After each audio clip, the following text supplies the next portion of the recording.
ಎಷ್ಟು ನೆಗ್ಲಿಜಿಯನ್ಸಿ ಮಾಡಿದ್ದಾರೆ. ಒಂದು KPSCಗೆ ಒಂದು ಎಕ್ಸಾಮ್ ನಡೆಸಕ್ಕೆ ಯೋಗ್ಯತೆ ಇಲ್ಲ ಅಂದ್ರೆ ಆ ಸಂಸ್ಥೆ ಇದ್ರೇನು ಸತ್ರೇನು? ಇವತ್ತು ನಾನು ಹೇಳಿದೆ 79 ಪ್ರಶ್ನೆಗಳಿಗೆ ಎಲ್ಲಿದೆ ಅದು? ಎರಡನೇ ಬಾರಿ 79 ಎಲ್ಲಪ್ಪ? ಇಲ್ಲಿದೆ ಪ್ರಶ್ನೆ ಪತ್ರಿಕೆ. ಓದ್ತೀನಿ. 79 ತಪ್ಪುಗಳು ಏನ್ ಮಾಡಿದ್ದಾರೆ ಅಂದ್ರೆ, ಪ್ರಶ್ನೆ ಮುಂದೆ ಹೇಳಿಕೆಯನ್ನು ಪರಿಗಣಿಸಿ. ಪ್ರಶ್ನೆ: ಭಾರತದಲ್ಲಿನ ನ್ಯಾಯಾಂಗ ವಿಮರ್ಶೆ. ಪ್ರಶ್ನೆ ಇದು 4ಗೆ ಟಿಕ್ ಮಾಡ್ಬೇಕು. ಅದಕ್ಕೆ ನಾವು ಭಾರತದಲ್ಲಿ ನ್ಯಾಯಾಂಗ ವಿಮರ್ಶೆಯ ಅಧಿಕಾರವು ಸರ್ವೋಚ್ಚ ನ್ಯಾಯಾಲಯ ಮತ್ತು ಉಚ್ಚ ನ್ಯಾಯಾಲಯಗಳಿಗೆ ಇದೆ ಅಂತ ಇರಬೇಕಾಯ್ತು. ಪ್ರಶ್ನೆ ಉಚ್ಚ ನ್ಯಾಯಾಲಯಗಳಿಗೆ ಇದೆ ಅಂತ. ಇವನೇನ್ ಮಾಡ್ದ? ಈ ಪ್ರಶ್ನೆಯಲ್ಲಿ ಅವರು ತಿದ್ದಿರೋದು, ಟ್ರಾನ್ಸ್ಲೇಟ್ ಮಾಡಿರೋದು ಕನ್ನಡಕ್ಕೆ, ಭಾರತದಲ್ಲಿನ ಸ್ವಾಯಿಕ ಪುನರಂ, ಭಾರತದಲ್ಲಿ ನ್ಯಾಯಾಂಗ ವಿಮರ್ಶೆ ಅಂತ ಇರೋದು ಇಲ್ಲಿ, ಭಾರತದಲ್ಲಿನ ಸ್ಥಾನಿಕ ಪುನರಂ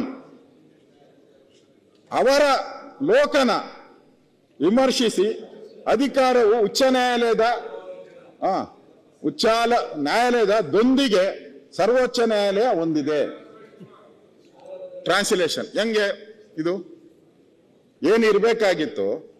ಈ ಪ್ರಶ್ನೆ ನಾವು ಕನ್ನಡ ವಿದ್ಯಾರ್ಥಿ ಹೆಂಗೆ ಆನ್ಸರ್ ಮಾಡಬೇಕು? ನನಗೆ ಅರ್ಥ ಆಗಿಲ್ಲ. ನಾನು ಸಂಸ್ಕೃತ ಅನ್ಕಂಡೆ. ಆ ಸಂಸ್ಕೃತನೂ ಅಲ್ಲ, ನನಗೆ ಓದಕ್ಕಾಗ್ತಾ ಇಲ್ಲ ಇದು.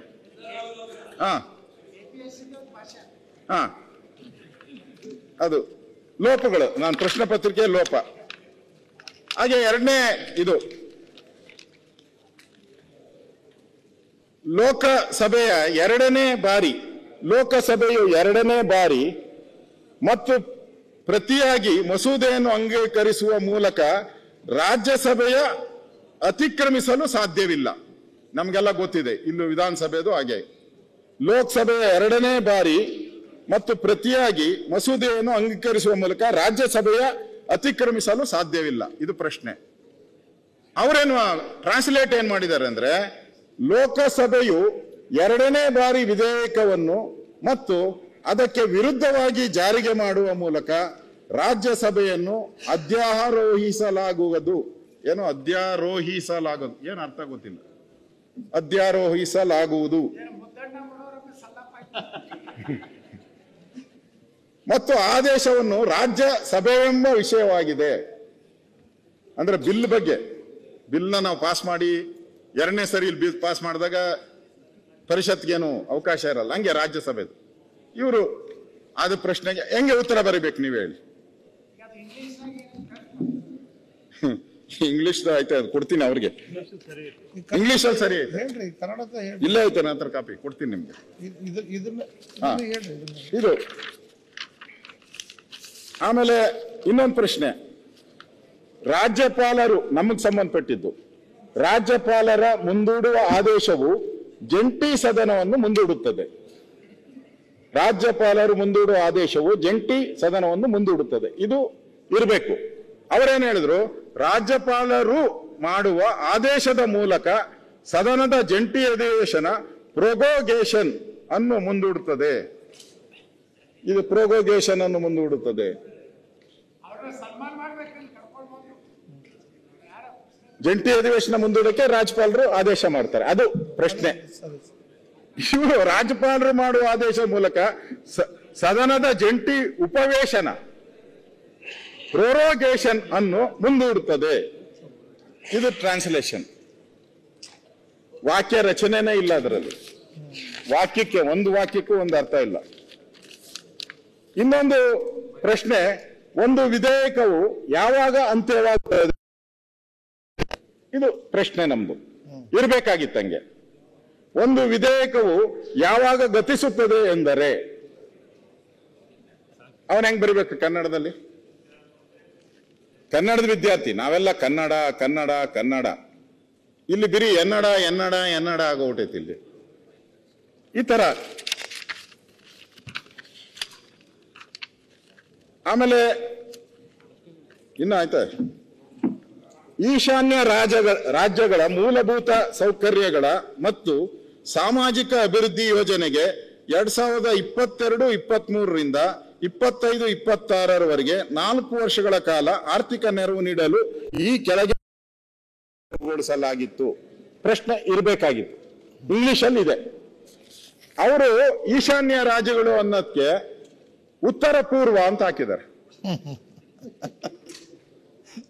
ಉತ್ತರ ಕಾಶ್ಮೀರ ಉತ್ತರ ಪೂರ್ವ ರಾಜ್ಯಗಳ ಮೂಲಭೂತ ಸೌಕರ್ಯ ಅಂತ ಹೆಂಗ್ ಬರಿಬೇಕು? ಆನ್ಸರ್ ಹೆಂಗೆ ಹೇಳಿ?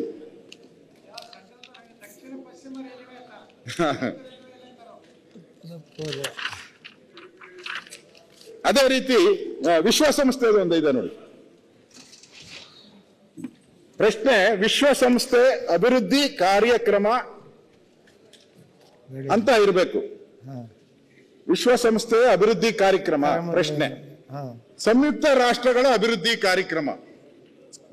ಸಂಯುಕ್ತ ರಾಷ್ಟ್ರ ಯಾವುದು? ಇಲ್ಲಿ ವಿಶ್ವಸಂಸ್ಥೆ ಅಂತ ಇರೋ ಕಡೆ ಸಂಯುಕ್ತ ರಾಷ್ಟ್ರ ಅಂತ ಹಾಕಿದ್ದಾರೆ. ಸಂಯುಕ್ತ ಇಲ್ಲೂ ಅಷ್ಟೇ, ವಿಶ್ವಸಂಸ್ಥೆ ಶೈಕ್ಷಣಿಕ ವಿಜ್ಞಾನ ಮತ್ತು ಸಾಂಸ್ಕೃತಿಕ ಅಂತ ಇರೋ ಕಡೆ ಸಂಯುಕ್ತ ರಾಷ್ಟ್ರದ ಶೈಕ್ಷಣಿಕ ವಿಜ್ಞಾನ ಮತ್ತು ಸಾಂಸ್ಕೃತಿಕ ಸಂಘಟನೆ. ಇದು ಈ ತರ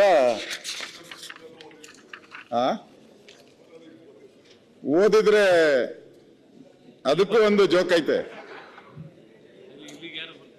ನಾನು ನೀವು ಹೇಳ್ತಾ ಇರ್ತೀರಲ್ಲ ಕಾನ್ಸ್ಟಿಟ್ಯೂಷನ್ ಪೋಸ್ಟ್ ಅಂತ, ಇದಾದ್ಮೇಲೆ ನಾನು ಖರ್ಗೆ ಹೇಳಿದೆ, ಮಂತ್ರಿ ಆಗಿದ್ರೆ ಎಲ್ಲ ಚೀಟಿ ರಪ ಅಂತ ತಂದು ಕೊಡ್ತಾರೆ. ನಾನು ರಾತ್ರಿ ಹೋದ ಅಧಿವೇಶನದಲ್ಲಿ ರಾತ್ರಿ ನನಗೆ ಇವರು ತಂದು ಕೊಡೋದು ಲೇಟ್ ಮಾಡ್ಬಿಟ್ರು. ನಾನು ಓದಕ್ ಶುರು ಮಾಡಿದೆ, ರಾತ್ರಿ 3:30 ಆಗೋಯ್ತು. ನನ್ನ ಹೆಂಡತಿ ಆಚೆ ಬಂದು ನೋಡ್ತಾ, ಏನ್ರಿ ಇನ್ನ ಓದ್ತಾ ಇದ್ದೀರಾ? ಅದು ಇಲ್ಲಮ್ಮ ಬೆಳಗ್ಗೆ ರೆಡಿ ಆಗ್ತಾ ಇದ್ದೀನಿ ಅಂದೆ. ಅದಕ್ಕೆ ಹೇಳ ಅಮ್ಮ ಓದ್ತಾ ಇದೀಯಾ ಅಂತಂದ್ರು.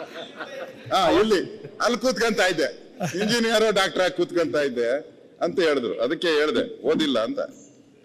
ಅದಕ್ಕೆ ಈ ತರ ಇನ್ನೊಂದು ಒಟ್ಟು ಪ್ರಶ್ನೆಗಳು ಎಷ್ಟು ಶೋಕಡ? ಒಟ್ಟು ಪ್ರಶ್ನೆಗಳೆಷ್ಟು? 79. 76. ಅದನ್ನ ಕೇಳೋದ್ರೊಳಗೆ ಈಗ ಸಾಕಿ ಉದಾಹರಣೆಗಳನ್ನ ಹೇಳಿದಿರಿ. ನೆಕ್ಸ್ಟ್ ಬರ್ರಿ. ಅಲ್ಲ ಈಗ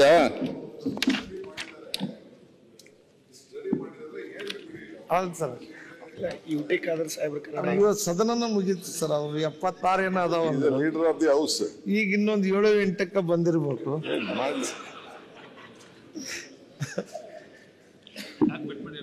ಅಷ್ಟೇ ಇನ್ನು ಬೇರೆ ಇದು ಅದ್ರಾಗ ಬೇರೆ ಅಕ್ಕಾರ ನೋಡಿ ಹೇಳಿ ಅಧ್ಯಕ್ಷರೇ,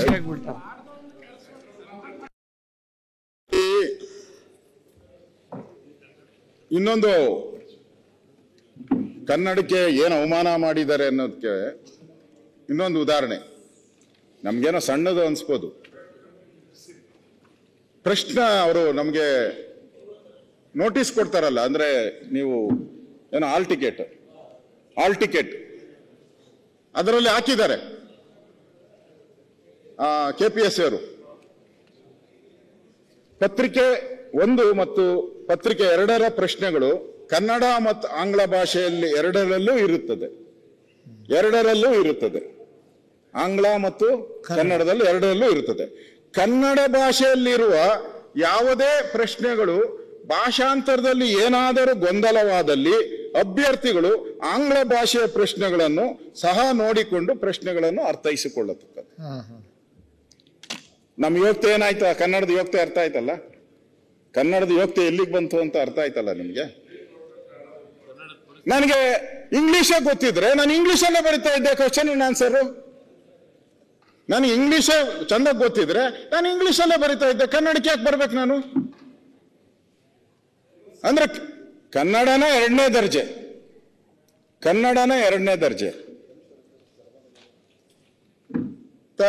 ಮಾಡಿದ್ದಾನೆ. ನೀವೇನ್ ಕ್ರಮ ತೆಗೆದುಕೊಂತೀರ ಅವನ ಮೇಲೆ? ನಮ್ಮ ಕನ್ನಡದ ಬಗ್ಗೆ ನ್ಯೂಸ್ ಫಸ್ಟ್ ನಿರ್ಭೀತಿಯಿಂದ ನಿಮ್ಮ ಪರವಾಗಿ.